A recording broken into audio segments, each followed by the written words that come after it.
have arrived at the popular Autodromo Jose Carlos Pache in Interlagos, Sao Paulo for the running of the Brazilian Grand Prix, the final race of the season, where the Constructors' Championship will be decided this week. Coming into this week, the final 4 seats for 2020 have been confirmed, so without further ado, let's get cracking. We will start off with Alfa Romeo, as both of their seats were still up for grabs going into this. They have announced after so much speculation that Brazilian Gabriel Gomez and Italian Andrea Verderi will remain with the team for another season. Andrea has had a good rookie season despite a few shaky moments in the second half of the season. He currently lies 11th in the Drivers' Championship, 14 points behind McLaren driver Kirishima De Rosa, and his team Alfa Romeo lie 5th in the Constructors, where they are embroiled in a huge battle for 5th with Renault, Racing Point and Toro Rosso. Andrea has had a lot of good performances, with Bahrain being the most notable, where he finished 5th after an impressive showing throughout the race. Andrea will be relieved to know that he will still be with Alfa Romeo next season, and he'll be looking to continue the momentum he has had recently into 2020. In terms of Gabriel Gomez, who will once again partner alongside the Italian, he has had a shaky season, with the huge crash he had at Abu Dhabi adding to that fact. He currently lies 12th in the Drivers' Championship, 1 point ahead of George Roque, and as we mentioned earlier with Andrea, his team Alfa Romeo are currently involved in a huge battle for 5th in the Constructors. Whilst his season has been shaky, his second half of the season has been a bit of a redemption for Gabriel, particularly in Monza and Yeohdam, where he finished 6th and 4th respectively after an impressive drive in both of those races. Gabriel will be relieved to still be in the top class next season, along with his Brazilian fans who will have 2 drivers to support next season, with 2019 GP2 champion Dudu Kirby being confirmed a few weeks ago to be driving for Haas, and he'll be looking to put the 2019 season behind him and move on to 2020. The second team news of the day comes from the renamed AlphaTauri, as after so much speculation, they have announced that German superstar David Kupok will remain with the team for another season. David has had flashes of brilliance in 2019, despite a lot of bad luck that has curtailed him during the season. He currently lies in a frustrated 18th in the Drivers' Championship, tied for 17th with Jared Fosbury, and his team Toro Rosso lie 8th in the Constructors, with a good chance to finish 5th by the end of tomorrow. David's season has been riddled with a lot of bad luck, even in races where he looked like he was going to get a good result. His memorable moment of the season came during qualifying in the first race at Australia, where in changeable conditions he was able to qualify his Toro Rosso in 3rd place, with him looking like he was going to get a high result in the race before losing his front wing after a collision with Miklos Gal.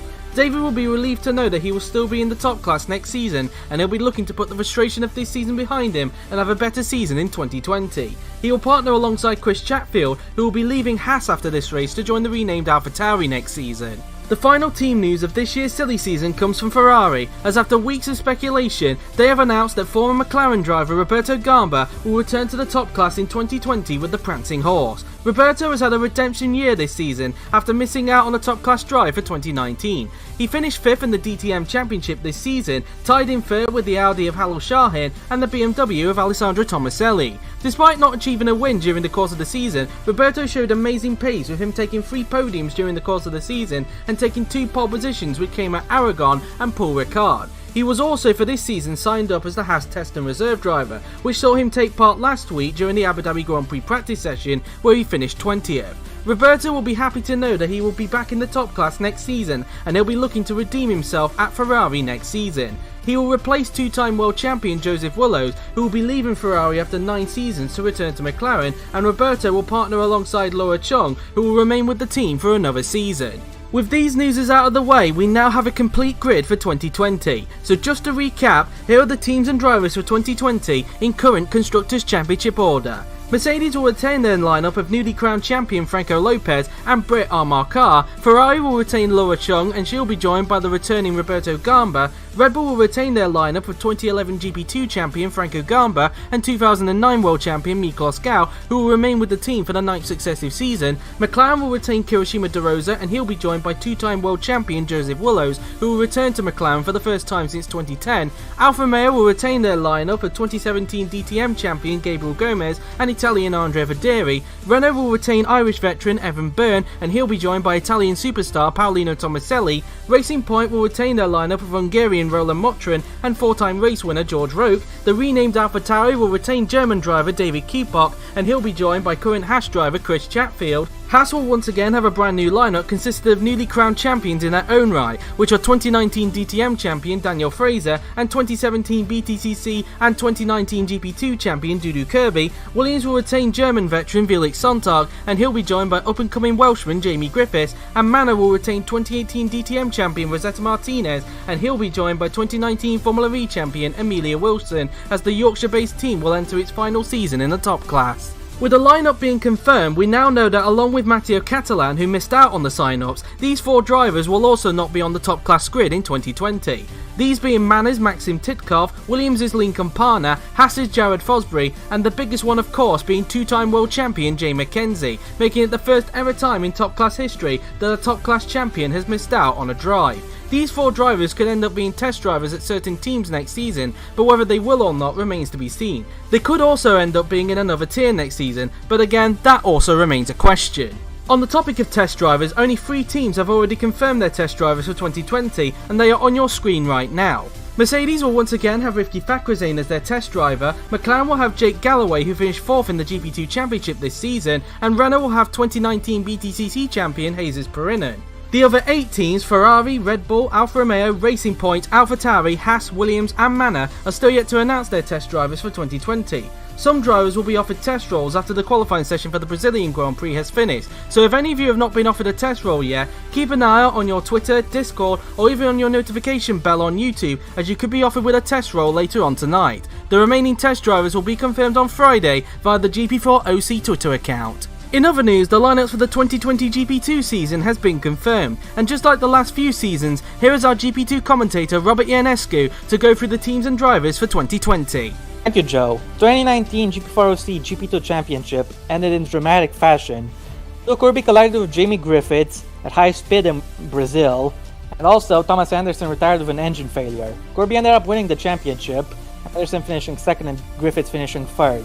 All 3 of these guys have left GP2. 2 of them, those being Kirby and Griffiths, have moved on to the top class. Anderson has retired from the OC fraternity altogether. Now then, we have to talk about the lineups for this season, of course. And MP Motorsport are the first team, after a dramatic finale where they clinched the Constructors' Championship out of nowhere. Ruslan Procuk finished 4th in that race in Brazil, which was enough to give MP Motorsport the title. Speaking of Procuk, he is being retained by the team. The man who got his first win in Hungary will be partnered by Mark Vukalovic, another race winner from last season, of course. MP have a very solid lineup, and they'll be hoping to get their 2nd title in a row. Up next is Art Grand Prix. They have a whole new lineup. Watzel, unfortunately, he did not secure a seat in GP2, and Anderson, as I mentioned, has left the OC fraternity. So who have Art Grand Prix brought in to replace them? Well, it is Mateu Quadras from Formula E, the Spaniard, making the step up, and alongside him, a former GP2 driver who previously competed in Formula E in 2019. He's also making his return, that being Luca Farina. It is a whole new lineup for Art Grand Prix, and they'll be hoping to take back the title that they lost to MP. It'll be very interesting for sure. Next is the team that used to be known as Arden, which won the Drivers' Championship with Dudu Kirby, let's not forget. Now they have a different name, because now they go by BWT HWA Race Lab. Nicholas Zorbach has made the move over to HWA, so he'll be looking to have a good season with his new team, and partnering him will be a Brit in the name of Alex Broster, the rookie making the step up from Formula E. He'll be hoping to have a good one. Next is Zorbach's former team, Carlin. And Carlin have secured the services of the man who finished 4th in the championship, that being Jake Galloway. With everyone who finished in front of him now no longer in GP2, Galloway might as well be the best placed to have a chance for a title. We'll have to wait and see. Alongside Galloway, it is another rookie making the step up from Formula E, that being Hentosi Nonome, the first Japanese driver in GP2 for a while, and I'm hoping he'll have a good season, of course. Now then, up next is Prema. For the 3rd season in a row, they have the same lineup. No, actually they don't, I'm just joking. They don't have the same lineup as before, but one of their drivers has remained. Here we have Prema. Benz Wallinger is the one who's remained. He's kept his seat at the team, and alongside him, it is another rookie from Formula E, that being Santino Andreoli. The young Frenchman will be making his GP2 debut, and he'll be hoping to impress. Now then, up next, we're gonna move on to Campos. Campos have retained Lorenzo Tomaselli. Tomaselli was the best qualifier in 2019, and he'll be looking to have a shot at the title next season. Alongside him, though, It's someone you would have probably not expected. It's his own cousin, former GP2 driver and current DTM driver Alessandro Tomaselli. He's making his return to GP2 to compete alongside his cousin Lorenzo, so that will be very interesting to see what happens. Now then, up next is Unai Virtuosi. Their former lineup was Rahul Patel and Max Skillen. Well, Rahul Patel, fortunately for him, he has remained at the team. Virtuosi scored points every single race in 2019. They'll be hoping they can do the same in 2020. And alongside Rahul Patel is someone who dominated BTCC, that being Jesus Perignon. Perignon is quite famous for single-handedly winning his team the team's championship in BTCC. They'll be hoping to bring his skills to the open wheelers. Now then, up next, we have Trident. They have a whole new lineup of drivers just moving to other teams. I mentioned earlier that Prema changed their lineup. Well, that's because Aaron Curtis has moved on to Trident. Alongside him, Joel Warson, he drove for Rapax in 2019. Obviously, Rapax doesn't exist anymore, so Warson has found a seat at the Trident team. Now then, up next is Charouz Racing System. They have a whole new lineup. Gabriel Quintino, who finished last season, unfortunately wasn't able to secure a seat, and for some reason Chuck McCarthy was not able to get a seat either. As a result, they had two vacancies, which they filled quite quickly. Jose Frederic Suto, the Slovakian driver from Formula E, has made the step up to the team, and alongside him is a DTM driver, the Icelander Johan Persson. It's a brand new lineup, both of them rookies, so it'll be very interesting to see what happens. Have Charouz struck gold with this one? We'll have to wait and see. Up next is Dams. Brazil race winner Dennis Graff has made a change to the Dams team. I'm afraid Dams have gotten rid of both Adventure and Fast Ray. They have both been replaced. And alongside him is a rookie making the step up from BTCC. It's the Czech driver Wojtek Kulasic. Kulasic will be his first season. He'll be hoping to perform as strong as he can. Finally, I would talk about Rapax, but Rapax are gone. So who's coming to replace them? Why, it's Hi-Tech, of course. Hi-Tech Grand Prix are the brand new team, and their first season they have hired Max Skillen to drive from them. The man who drove for Unai Virtuosi last season has a seat in GP2 still, and alongside him is going to be a Slovakian driver. Actually, we're gonna have two Slovakians on the grid, but the second one is making the step up from BTCC. It is Adam Chobot. It is a very interesting lineup in my opinion. Thank you for that, Rob, and one more question before you leave. With the lineup being confirmed, who do you think will be the early favourite to win the title, or do you think it's too early to call at this moment? Obviously, there are some things you can't ignore, which are there are some guys who have had a very strong season last time out. Those including Galloway, Waldinger, Tomaselli, Patel, Prosic and Kalovic. All of these guys have a very solid shot at perhaps taking the title next season, but it's still all to play for. Anybody could be champion. Dudu Kurbi was a rookie and he won that title. Who knows if someone else will be able to do it in 2020 as well. Either way, regardless what happens, it'll be very interesting, and those are the GP2 lineups. Well, hopefully it should be another exciting season of GP2. Same time next season, Rob? Of course, absolutely, Joe. Thank you very much for having me. Alright, well thank you again, Rob, and whilst we are on the topic of GP2, one other name that wasn't mentioned was Thomas Pascal, as like with Thomas Anderson and Chuck McCarthy, he also didn't sign up for 2020 either, and so like with everyone else who has missed out on a drive in either the top class or GP2, they will have to sign up for either DTM, Formula E or BTCC, with the DTM sign-ups closing tomorrow, a few minutes after the top class finale at Brazil draws to a close, and the Formula E and BTCC sign-ups closing a few days after the season draws to a close. So if anyone hasn't signed up yet for either one of those three tiers, you need to be quick. Whilst we are on the topic of the lower tiers, we might as well talk about some news regarding Formula E, as something big is happening to that series from the 2020 season onwards. During the last couple of seasons of Formula E, there has been some criticism about the lack of racing the series sometimes produces due to some of the tracks they visit. Host JW97, which is me, has taken the feedback on board and has decided from next season to have a radical change to the calendar. These radical changes being that the Formula E fraternity will be visiting more permanent racetracks on the calendar. Formula E's DNA in real life has always been to race on street circuits or on racetracks which have street-like characteristics. Formula E for GP4 OC has only visited 4 permanent racetracks over its lifespan, which has consisted of the Autodromo Hermanos Rodriguez in Mexico, the fictional Sunob circuit in Tahiti, the Anderstorp circuit in Sweden, and the Circuit Ricardo Tormo in Spain. From the 2020 season onwards, there'll be a lot more permanent racetracks on the calendar, with only a few street circuits being added to spice things up. On your screen right now is the 2020 Formula E calendar, which is being revealed before the 2020 Formula E lineup gets confirmed. There will be 13 races in total, with it covering all of the continent apart from Antarctica for obvious reasons. 4 races will take place in the Americas, 1 race will take place in Africa because there is only 1 African track on Grand Prix 4, 4 races will take place in Europe, and the final 4 races will happen in Asia/Oceania. The 3 continents which have 4 races will have a street circuit, meaning only 3 street tracks will be on the calendar. So what do you make of this new look Formula E calendar? Because personally, I am very much looking forward to it. And finally, in other news, with only the Constructors' Championship left to fight for, we might as well follow up on a story that broke last week regarding the state of the Dutch Grand Prix. For anyone who is unaware, during the GP2 qualifying session at Interlagos, specifically when GP2 host Dioka was having technical problems with his Discord, top class host Yuri broke the news on Discord that the Dutch Grand Prix was under threat again from the 2020 calendar due to a major bug that appeared on the circuit. The bug involved the first pit box, specifically belonging to Mercedes. For whatever reason, whenever any of the 2 Mercedes drivers entered the pit, they would always get stuck, a bit similar to a bug that Formula E had in 2017 at the Valencia street circuit. For the last few weeks, Yuri along with GP2 and DTM host Dioka have been working hard to try and find a fix to the problem.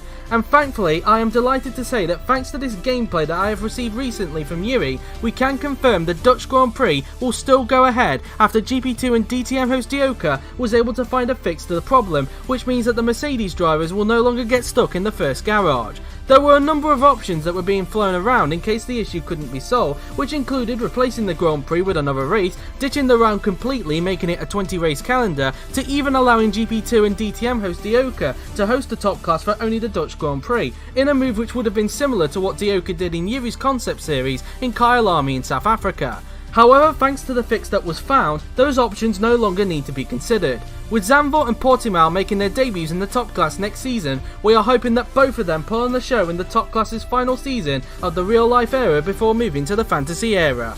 And that is it, not just for this week, but also from Series 7 of the GP4 OC News. I would like to take this time to thank Yuri yet again for allowing me to do this series for the team news, and I would like to thank everyone for the continued support of this series. It's been another interesting silly season, and I cannot wait to continue this for many seasons to come. The GP4 OC News will return midway in 2020, where we will have another 10 episodes to determine a lineup for the 2021 season, which will see a new dawn for GP4 OC as the series switches to the fantasy era, so do be on the lookout for that in the future. But until then, I have been JW97, enjoy the top class finale here in Brazil, and hang on a minute, cut the music. Why are the graphics getting bigger? Did someone press a button by mistake? No? So why is it... Oh my god. Everyone duck. It's gonna blow!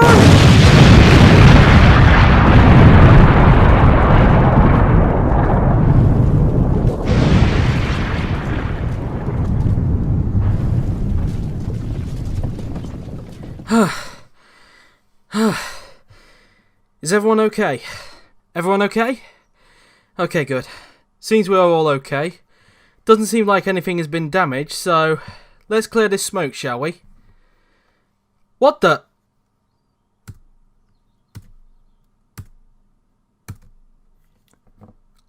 What the hell is going on?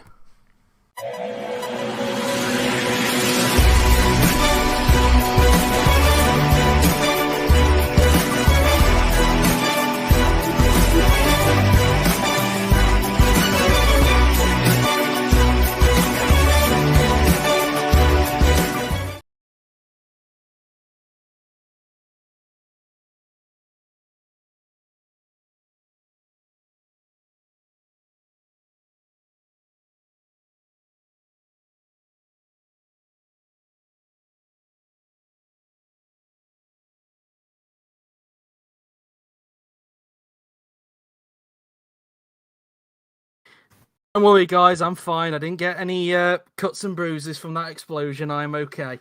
Hello everyone and welcome to the final practice session of the 2019 season. I am JW97. Once again, you can hear my voice again. And I'm joined today by somebody else's voice you heard a little bit earlier. It's Robert Ionescu. How are you doing?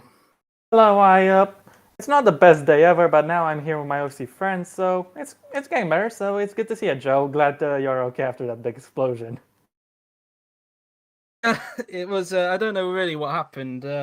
to be honest. I don't know who laid 10 tons of dynamite in the newsroom, but I am okay, luckily. We all took cover. But we're getting underway now then for the practice session. As you just saw there, it's going to be a dry session, no rain at all for practice. Whether that will be the same for qualifying or even the race tomorrow, we'll have to wait and see. Well, we come into this race, of course, on the back of some history being made for GP4 last time out, that being that Franco Lopez became the first ever non-European to win the GP4 OC title. I actually didn't realise that he'd achieved that until somebody mentioned that on Discord. He is the first non-European to win the GP4 OC title. A big congratulations to him, and you'd have to say, Rob, he thoroughly deserved it this year.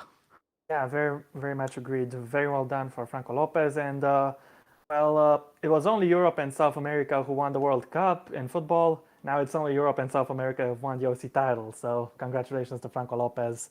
He drove brilliantly all season long.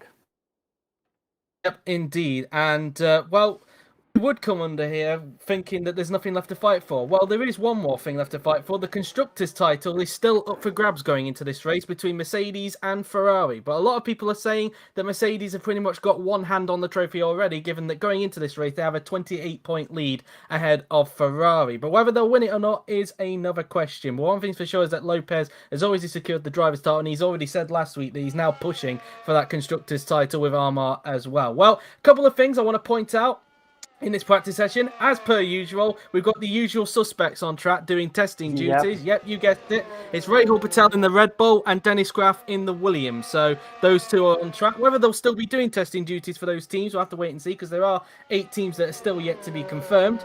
But also on top of that as well, I also want to bring up something about Joseph Willows, because of course this is his last race as a Ferrari driver, and I think that's him that's just behind that Red Bull right there. Because for this race, in fact, I'm going to lower the volume because I've still got that glitch for some reason on Discord. Coming into this race, of course, Joseph Willows is carrying a special helmet for this race to commemorate the fact that this is his last race as a Ferrari driver. I think once we go on board with him, we will see him in a little bit. I've noticed that Rahul Patel has got an updated helmet. Yeah, updated helmet for Rahul Patel as well. So very nice to see. I think that is Joseph Willows behind Patel as well. So I think we'll also see his special helmet that he'll be running for this week as well, to commemorate the fact that this is his final Ferrari race. But yeah, something interesting to note. Of course, for Joseph Willows, probably sad for him as well, because of course he now knows that he will never be a champion for Ferrari. Obviously, this season was his last chance, and unfortunately, it's not going to happen. And as some people said, probably in the future to the prancing horse, but who knows? Yeah, who knows really? I mean, we do know that he is probably in the back end of his career, so whether he would ever return to Ferrari one day, I'm not sure. But he's obviously going back to McLaren next season, hoping to turn the team's misfortunes around there, and hopefully in the fantasy era hopes to where am I going with this? To hopefully turn them around and be title contenders again. But we're looking at Jay McKenzie, one of the guys who will not be on the top class grid next season. He is the first world champion in the top class to lose out on a seat. Now, whether he will be in a lower tier next season or whether he will end up doing a retirement, I'm not 100% sure. It's not really been made clear what Jay is going to be doing. At the end of the day, it is up to him what he wants to do. But in terms of if he wants to be in DTM next season, if he hasn't signed up to that, he needs to be quick, because they close tomorrow, for anybody wondering, at straight after, well, a few minutes after the top class race finishes. We just saw Joseph Willows there, and you may have just seen a glimpse of the special helmet. He's painted it. He's painted it in white, and he's also got some Italian colours on there as well. And also, he's also got a message on the top saying, "Thank you for an amazing 9 seasons." So that's his helmet. He's kept it the basic design, but he's also, there it is, look, "Thank you for an amazing 9 years at Ferrari." So it definitely shows that Willows still has a lot of respect for the team, even if it didn't go the way he wanted it to. So what do you make of the special helmet that I've made, guys?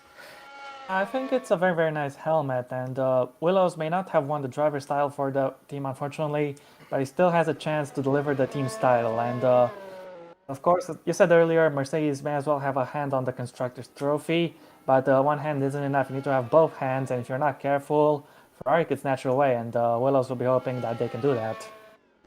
Well, they'll be hoping that both of them can do that as well, because if one driver retires in the race tomorrow, then Mercedes have automatically won the Constructors, because, of course, one driver can't get 44 points, of course. A maximum one driver can get, of course, is 26 points, and given the gap is 28 points, if one of the drivers drops out tomorrow, then Mercedes will automatically win the Constructors. So both Chong and Willows, if they want to pull it off, they need to really pull something out of the bag this week.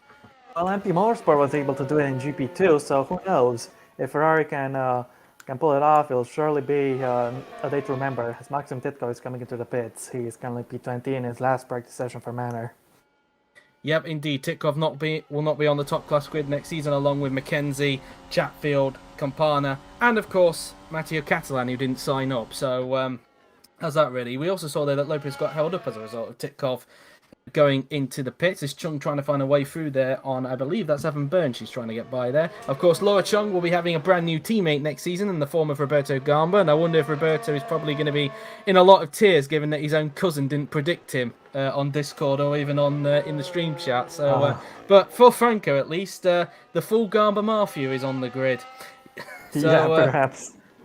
That's going to be something to watch out for next season. Well, obviously, and for the Brazilian.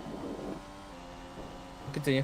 Yeah, I'm happy Roberto got the seat, but also a little bit sad because I was in contention for that seat as well. But obviously, my season in DTM was, how should I say it nicely, terrible. So it was no surprise I was never going to get that seat.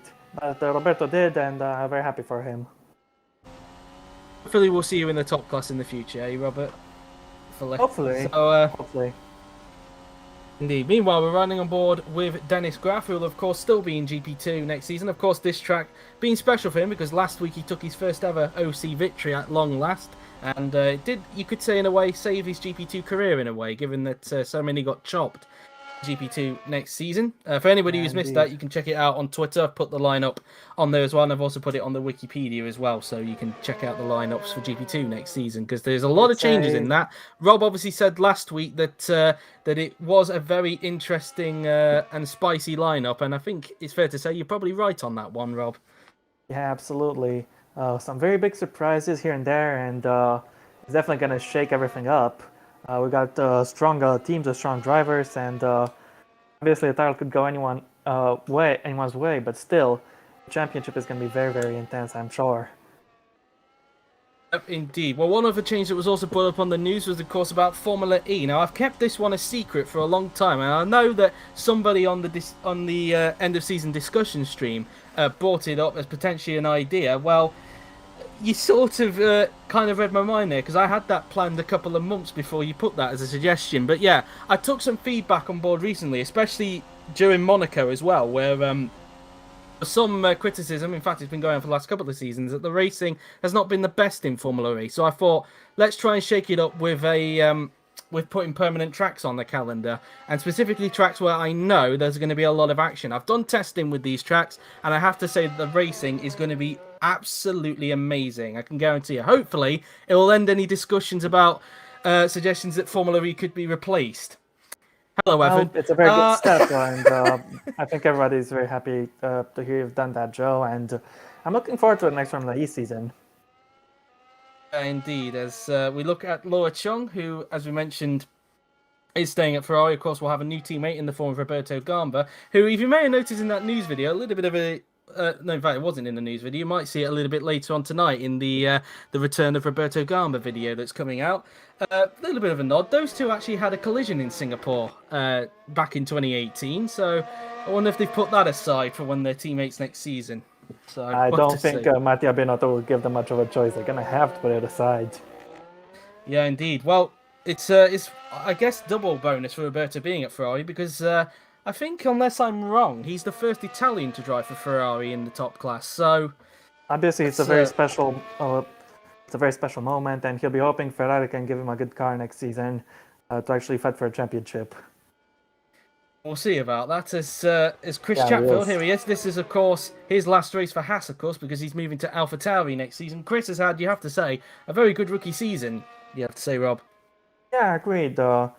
He did quite well, and he'll be very happy with the new contract he signed. He was obviously confirmed pretty early at Alfa Tauri, and today his teammate was confirmed to be David Tupok. These two guys raced each other in GP2, of course, and now they're going to be teammates again. And, well, not again, but they're going to be teammates for the first time. Indeed, as we look at Videri now then, who is confirmed that he will still be remaining at Alfa Romeo. There was a bit of doubt as to whether he would still be there, but he will still be there next season under Videri, and we're hoping to build on what has been quite a good rookie season, you'd have to say. Yeah, indeed. I have to say, Joe, when you showed me the GP2 lineups and I noticed Mirkers, Noel Wallinger made it to the top class, I immediately realized Gomez and Federi were going to stay, and I was right. But the interesting fact about Andrea Federi, I actually did bring it up in preseason testing. Every single time he's raced in Brazil, he's finished in 6th in GP2. For the past 3 seasons, he's always finished 6th in Brazil. Who knows? Maybe he can finish 6th tomorrow. We'll have to see about that. That may be a streak that could continue if the Alpha is up to the task, of course. But he's only in P9, so he ain't too far away. Well, in a way, you'd have to say they do need to kind of see if they can get that kind of performance. Because coming into this, what's been a talking point for the last few races is that huge battle for 5th that's going on in the constructors between Alfa Romeo, Renault, Racing Point, and of course Toro Rosso, their last race before being known as Alpha Tauri.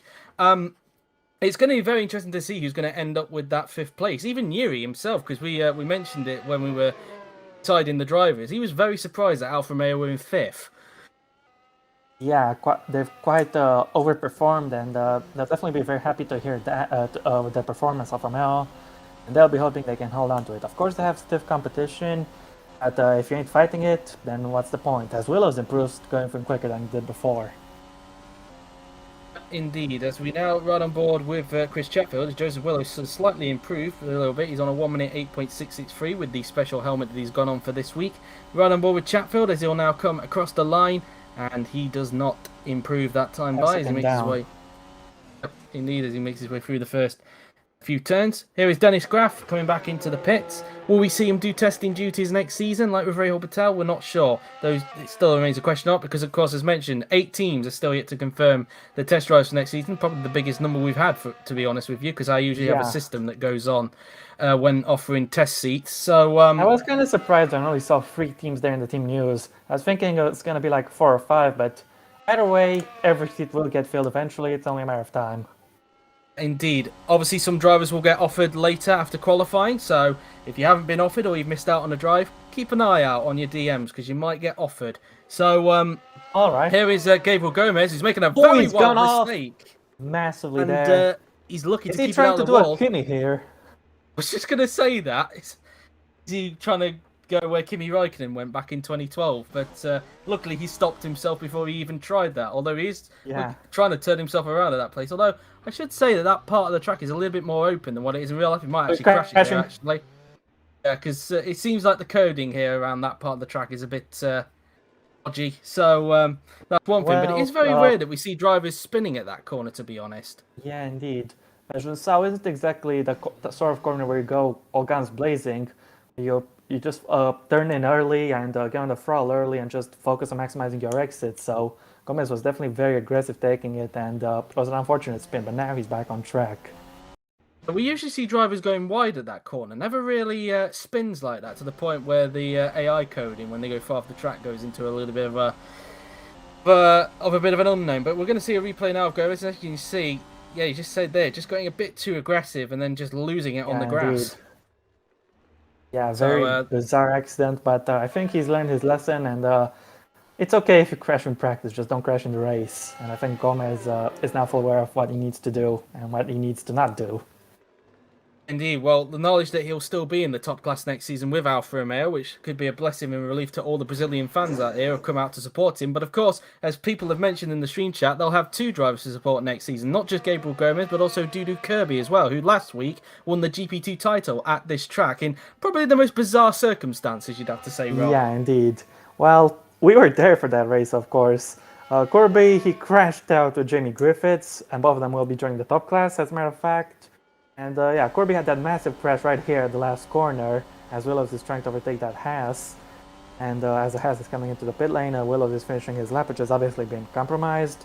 Yeah, they had this massive crash there, and Kirby was not in a championship winning position past that point. However, Thomas Anderson, his main rival, and the only rival at that point, was dropping loads of places, and eventually he's dropped out of a championship winning position. And to add insult to injury, he had an engine failure with 2 laps to go. So Kirby was the champion before the checkered flag. Either way, it's not because of Anderson's failure, just that's what made it certain. Yeah, indeed, because at the time when he had the failure, he wasn't in a position to win the title. As Tomaselli now makes a wild mistake. Wide. And he rejoins, thankfully, safely, as Armar Kaz improved to go 3rd. Looking good for Mercedes if they want to hold on to the championship. It was David Kupok he rejoined in front of there. Lucky to not take him out. But yeah, probably a similar error to Gabriel, really. Just carrying a bit too much speed there, locking up and going wide. But luckily not in more dramatic style than what Gomez did a little bit earlier on. But now he's got this huge train behind him with Kupok and one of the racing indeed. points. Yeah, that's quite massive. Indeed, and that is Roland Mottram, because that's a single digit on the car. And obviously he runs a number 9. George runs, of course, the number 99. Here is Maxim Titkov, of course. I still am a little bit mad at George for taking the 99, but I don't mind number 52. So if I ever go back, if Schumacher goes wide and he spins it, if I ever go back, I don't mind keeping the number 52 as, yeah, they also went very wide. George, I'm not angry at you or anything, but yeah, a lot of mistakes in this practice session. Yeah, indeed. That's both McLarens now who have made a mistake. Thomas A just made one earlier, and now De Rosa has just had a spin at the hairpin. Let's just see. It looked like it may have been a similar error, or maybe just a lock-up. Let's have a look as he comes out the turn, and yeah, just gets a flick there on the exit, locks up, and then tries to stop the car, and then just loses it on the rumble strips. Yeah, indeed. Obviously, this is a different version up to the one we had in GP2 last week, so the mistakes that happened there are not quite representative to mention here, as now Kupok is being passed by Mottram here. Yeah, indeed. Obviously, the one we used last week in GP2 was the 2019 version of Sao Paulo, but this is the 2008 version of Sao Paulo, I believe, because the top class has issues with the modern version of Brazil. Yeah. So, well, the 2019 version didn't cause too many incidents. Actually, didn't cause any incidents at all if you ignore the massive wreck we had the last corner. Yeah.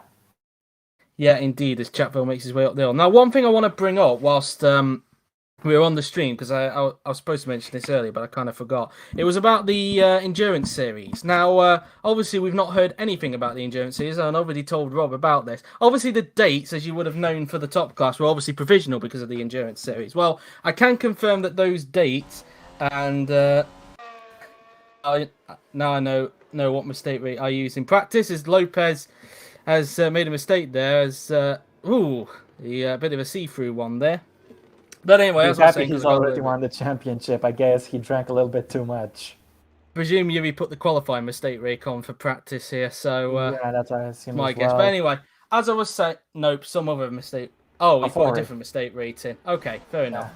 But anyway, as I was saying before Lopez had his spin there, obviously there was a bit of obviously we knew that the dates for the 2020 season were obviously provisional because of the Endurance Series. Well, I can confirm to you now, because I wasn't I didn't put it in the news video because it was only recently fresh to me, this news was. But the dates that you see on the Wikipedia right now for the top class, they'll all be pushed forward a week. Now, that doesn't necessarily mean the Endurance Series is off, okay? I just want to make that clear. That doesn't mean the Endurance Series is off.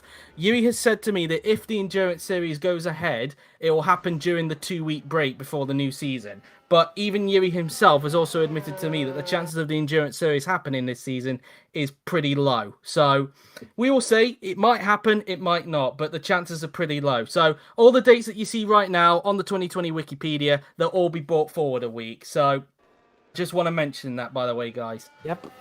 As now De Rosa is on the lap, he'll be finishing it very shortly.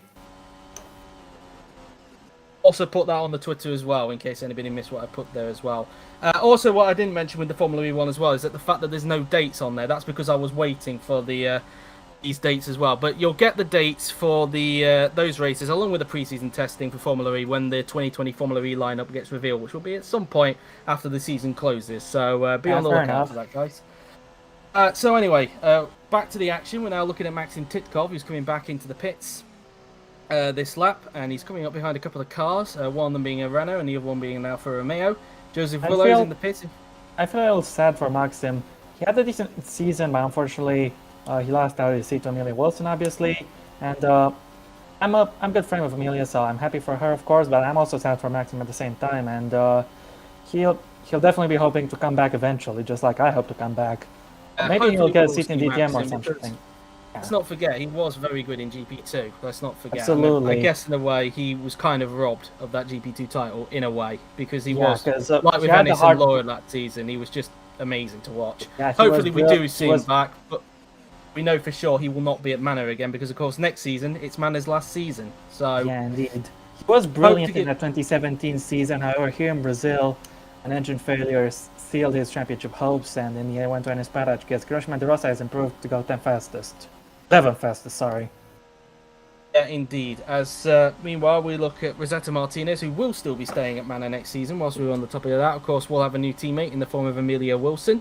2 females on the grid next season with Amelia Wilson and Laura Chung. Be very excited to see what Amelia can do in the Manor next season, especially in the team's final season. And same for Rosetta as well, who will be hoping not to get the Etienne Jones and Maxim Tipkov look at Manor next season, because whilst he has shown flashes of brilliance, his looks this season has been, well, you could say comparable to like Mackenzie or DeRosa in a way. Yeah, I guess so, but don't forget it's going to be a new season tomorrow. Not tomorrow, sorry, next year. And we're going to put everything, the drivers are going to put everything in the past behind and just focus on each race one at a time. And I think Martinez will be having a better season next time out. Indeed, as Martinez meanwhile finishes his lap and he does not improve, remains in last position. The pack at the moment only separated by 1.6 seconds, which is quite interesting. I make so many gaffes. I should run for president of the United States. Yeah. Yeah, the whole pack, as I was saying, separated by 1.6 seconds. Obviously, this is a very short track as well, as you can tell with the lap times. 1 minute 8.6, and obviously I think we're all delighted that F1 looks like it will be going here in real life. I had my doubts that it would be going on in real life, but it looks like, judging from the things that they've got in place to ensure that the race happens, it looks like they will be going to Brazil this year. So it'd be nice to see this amazing track back for this season after a year off, because usually the racing here is pretty good. Yep, indeed. Brazil, quite notorious in a good way. All the good racing is provided over the years, and the fact they'll stay around, albeit not under the Brazilian Grand Prix name, but that's a small price to pay. The fact they'll stick around is wonderful. Indeed, and hopefully it produces a good race of what has been so far in real life a very exciting 2021 season. Mateo Catalan, here he is. Obviously, this is his last race for a while. We might see him back in the future because, of course, let's not forget he did forget to put his name down in the top class sign-ups, which he had when that happened. He did basically joked around a bit when that happened. But hopefully we do see Mateo back in the top class in the future, and he would be a welcome addition back, of course, because he's had a very good season, it must be said, and it's just a shame he won't be there next season. But hopefully we do see him back because he has been fantastic this season. Yep, well said. As now Leclerc is starting a lap, he's overtaking that Williams, or actually he's now overtaking him. He will do now, because there's his usual thing with that corner. If you yeah, indeed. If you put them in a position like that, you're more than likely going to get them around the outside into turn 2. So it's kind of a trait with this track, it must be said. Here's Amar Khan, the man who who won last time out in Abu Dhabi, and this time one that didn't involve any controversy. Obviously, when he won in Monaco, of course, it wasn't really a deserved win because, of course, his teammate Franco Lopez lost his front wing and he was basically given the win. And then, of course, in Japan, he had that collision on the last lap with Miklos Gal, forcing both of them to finish with damage. But this time around, a very clean race for Armar and probably a much-needed race after what has been a very shaky first season at Mercedes. Well, I was teammates with Armar for 2 seasons back when we both drove at Toro Rosso, and even though he got the better of me, particularly in qualifying, we both were very competitive and very close together generally. But the main thing about Armar is, even if he had some bad days, he's never going to give up and he's going to keep pushing to rectify it. His streak in qualifying shows how good he's doing, and he's actually improving up by quite a margin here at the moment. It looks like he could get up to second with this lap if he can keep this up, or maybe be nearer to Lopez. We'll have to see. As Campana goes extremely wide. Yeah, a lock up into the first corner. We're going to have a look on the timing screen to see what car does. He goes up to second. 8,000 after 80,000, so not bad, yeah. But he's still close. Very, very close indeed. So, car getting close to Willows there. The tyres you would have noticed for this race are the soft tyres. I know, it's been a while since we've had the soft tyres. I've been wondering for a while, when's the next time we're going to see the soft tyres? Well, it just happens it comes at the last race of the season. The last time I think we used them was back at Silver. I think they were back at Silverstone when we last ran the soft tyres. I might have to double check that, but I believe it was Silverstone the last time we ran the soft tyres. And no, it wasn't. It was actually the Austrian Grand Prix, so one race before that. So, yeah, so it has been a while, but thankfully we see the soft tyres again. They haven't been eradicated. They are here, so that's a good thing. He's also doing another solid lap. He's only 400s off his personal best. getting in a string of lap times as we have just under 3 minutes to go in this practice session before we get to the final qualifying session of the season to determine the grid for tomorrow's Brazilian Grand Prix, where, of course, the Constructors' Championship will be on. Lance Patel goes fastest by 15 thousandths of a second. Stuff. Red Bull test driver Rahul Patel to the top. So, yeah, obviously, as you may have heard today, he just got confirmed to be retained at Tunai Virtuosi in GP2. He got some solid results and some sad moments during the season, but yeah, he'll be focusing on next season, I'm sure. And this practice session, I guess it doesn't really mean anything, but it's definitely good to see him at the top. Indeed, the top three, in fact, only separated by just under a tenth, which is quite close indeed. But of course, this is only practice; we're not in qualifying at the moment. As we just hear the radio guy, with just 2 minutes left on the clock, as car is currently getting held up by Gabriel Gomez, the home favourite, as they make their way flat out through the left-hander. Of course, Carr won here last season after some brilliant overtaking he did in the wet conditions. He'll be able to get another win before the season comes to a close to round off. To basically finish the season on a high and hopefully carry some momentum into 2020, where he hopes to be fighting for the title this time. Well, Mercedes are looking very strong. It doesn't look like their dominance is going to go away for a while. And Arnarka will be hoping he's the Mercedes who gets to dominate, not his teammate, Franco Lopez. Yeah, it'll be interesting regardless. Well, they've already had their fair share of run-ins this season, so it will be interesting to see if that continues in 2020, if Carr is actually able to fight for the title next season with Lopez. We'll have to wait and see. But let's not discount Red Bull or any of the other teams, because you never know, they could be somebody else could state their claim at the title next season. I mean, let's not forget, I don't think a lot of people expected Ferrari or even Red Bull to challenge for the title that much, really, but they did. Yeah, not as close as they thought as it was, but you know, never know. Of course, things usually happen can always in the OC. Spring up the unexpected. That's very important to remember. Usually with the GP4 OC spice, as I like to call it, with the pecking order, it does produce some very interesting results at times. Meanwhile, something speaking very of a Red interesting Bull, I want to speak of, Rahul Patel is fastest, and then his Graff is 21st. The man who dominated GP2 last week, almost at the back, and the man who finished outside the points is in first place. So nice how the turntable sometimes. How the tables turn. Even if they are in different cars, it's very interesting. Of course. As we've in the final few seconds of practice, Roke goes up to 12th there. Let's see who's going to be the last to cross the line. Is it going to be De Rosa? Let's have a look. I think it might be De Rosa that's going to be last. Yeah, but I don't think he'll make it in time. We've got 5 seconds left on the clock. I think he might actually. Let's have a look. 2, 1, 0. He's only just, I think, just made it across the line. Let's have a look on the slow motion just to be sure. And yeah, he made it. No, he didn't. He just missed it. You just saw the lap time counter there, look. Came off just after the checkered flag. So De Rosa was not the last to cross the line. It's actually going to be Patel who's going to be the last to cross the line. So, my mistake there. De Rosa just barely missing out. I don't think it went much anyway. As Q-Pop finishes Patel's going to be the last one to cross the lines. We look at Martinez, who's currently on an improvement. Can he get out of last position? And yes, he can. He goes up to 19th. So, 19th in front of his teammate Titkov, as now Mateo Catalan in his last practice session, the top class, for now at least. Where can he go? He goes 14th, good improvement there. Gets himself right behind Chris Chadfield, the man who'll be taking his seat. As Laura Chung, she doesn't improve, and neither does Miklos Gal. Graff didn't do enough there to set another lap, as Campano, his teammate, didn't improve. Here's the home favourite, Gabriel Gomez, making his way down the pit straight, and across the line he will go, and he's not going to improve. Roke, meanwhile, doesn't either, and that's Patel done with. So Patel has crossed the line, and that's practice over. So your top three were Patel, Willows, and of course Carr. So that's practice done with. What did you make of that session, Rob? It was very interesting. Patel, seeing him at the top when he's not a full-time driver is definitely very encouraging for the young lad, and I'll be very happy with that, I'm sure.